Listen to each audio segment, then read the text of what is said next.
back to tell you more of my story. And I want to thank you for listening to the story that I have to share.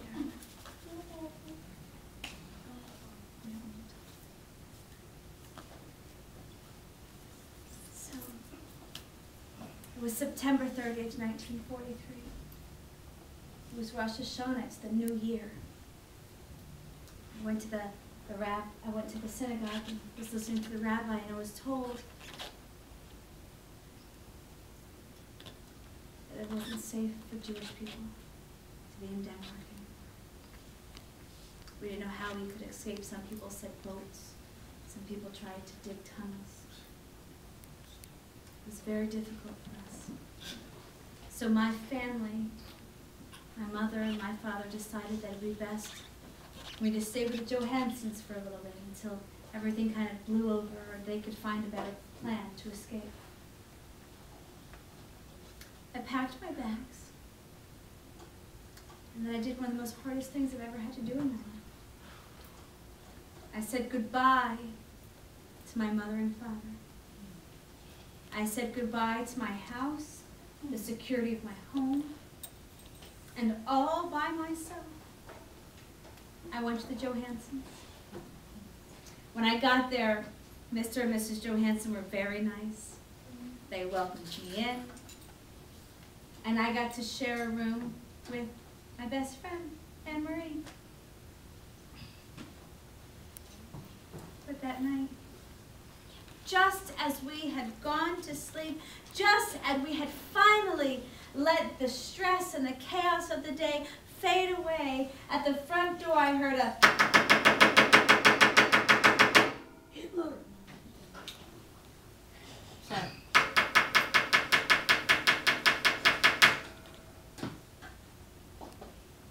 I heard Mr. Johansen go to the door. I heard the door fly open violently, and I heard a loud, booming voice said, "Who is here? Who are you?" It was a Nazi guard.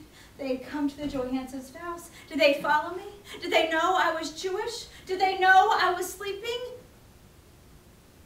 I heard footsteps, loud, menacing, scary footsteps. I heard the Johansons' door of their bedroom fly open. "Who is that?" I heard Mr. Johansen, "That is my youngest daughter, Kirsty." And then I heard the footsteps get louder and louder and louder and closer to where Anne-Marie and I were.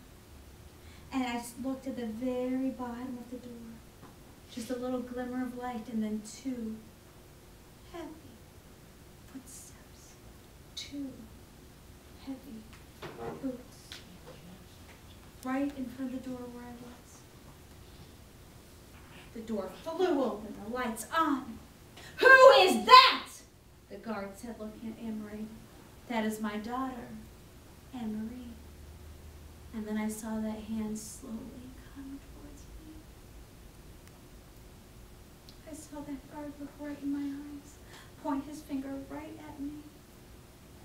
"Who are you?"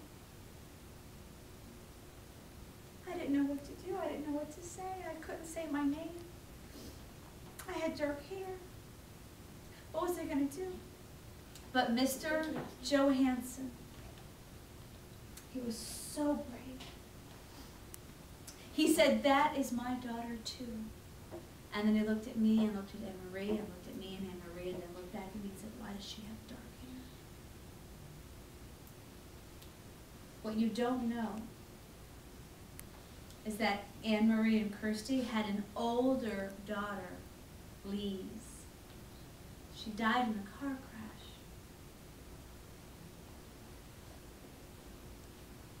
So Mr. Johansen went to a chest and looked around and finally found a small portrait, a small tiny picture. It was Lise when she was a baby, their last picture of Lise that they had. It was a baby with dark hair. And he went over and said to the guard, "Look, when she was a baby, she had dark hair too." The guard looked at that photo, looked at me, looked at the photo, looked at me, stared something evil at Mr. Johansen. Looked at the photo, looked at me, and then while staring at me, ripped the photo. I saw the pieces fall to the ground as I saw Mr. Johansen's heart sink. That was the last baby picture they had of Lise. The guard looked back at Mr. Johansen, looked at me and snickered, turned around, left, slamming the door behind him.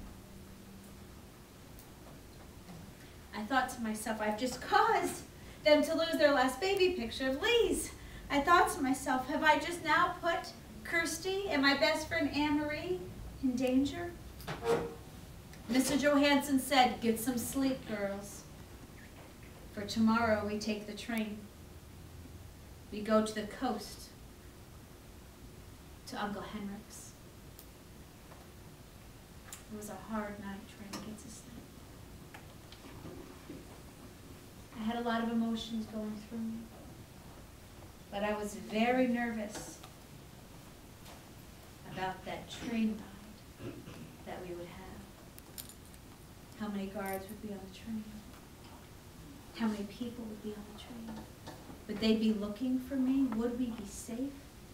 Only traveling would be me, my best friend Anne-Marie, her sister Kirsty, and their mom, Mrs. Johansen.